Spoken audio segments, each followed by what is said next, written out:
সম্পূর্ণ ফ্রিতে আপনার লেয়ার শেডের পানির পিএইচটা কিভাবে পরীক্ষা করাবেন এটা নিয়ে আপনারা আমাকে জিজ্ঞেস করতেছেন গতকালকে একটা ভিডিও প্রকাশ করার পর থেকে।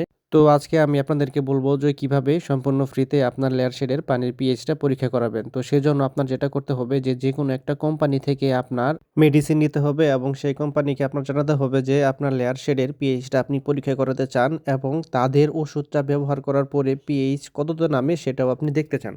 তো এটা জানানোর পরে সাধারণত ওষুধ নেওয়ার সাথে সাথেই তাদের কোম্পানির একজন রিপ্রেজেন্টেটিভ আপনার ফার্ম লোকেশনে পাঠিয়ে দেবে এবং সে সাথে করে আপনার পিএইচ পরীক্ষা করার জন্য যে রিয়েজেন্টগুলো দরকার সেগুলো নিয়ে চলে আসবে এবং আপনার কাজ হলো যে আপনি যেই পানিটা সরাসরি মুরগিকে খাওয়ান সেটা যদি সাবমার্সিবল পাম্পের হয় বা মোটরের হয় সেই মোটর থেকে আপনি পানি নিয়ে এসে তাকে দিবেন এবং আপনার সামনে থেকে উনি পরীক্ষাটা করবে।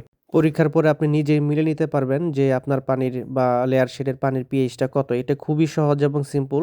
মেইন কথা হচ্ছে যে ওই রিয়েজেন্টটার একটু দাম থাকে যেটা আমরা সাধারণত কিনি না, কারণ পানি 6 মাসে একবার পরীক্ষা করলেই হয়ে যায়। মোটামুটি সব ভালো ভালো কোম্পানি আপনার ফার্মে লোক পাঠিয়ে দেবে আপনার লেয়ার শেডের পিএইচ পরীক্ষা করার জন্য। স্পেশালি আপনার যদি স্কয়ার, সেঞ্চুরি বা হচ্ছে আপনার এসকেএফ, ইনসেপ্টা, আদিয়ান এগ্রোভেট, নাভানা এরকম ভালো ভালো কোম্পানি, তাদের যেহেতু নেটওয়ার্কিং অনেক ভালো থাকে এবং লোকবল অনেক বেশি থাকে, তাদের সাথে যোগাযোগ করার সাথে সাথেই আপনার ফার্ম লোকেশনে তারা লোক পাঠিয়ে দিবে এবং পরীক্ষা করাবে। তবে এক্ষেত্রে আপনার কোম্পানির সাথে ভালো সম্পর্ক থাকতে হবে। তাহলে দেখা গেছে যে আপনার কোনো খরচ হবে না এবং আপনি যদি বলেন যে প্রতি মাসে মাসে আমি আমার লেয়ার শেডের পানির পিএইচটা পরীক্ষা করাতে চাই, তাহলে সেটাও তারা করে দিতে রাজি আছে। এই সিম্পল জিনিসটা মেইনটেইন করলেই পানিবাহিত মোটামুটি প্রায় 80 থেকে 90% রোগ থেকে আপনি আপনার ফার্মকে রক্ষা করতে পারবেন। তো থ্যাংক ইউ সবাইকে।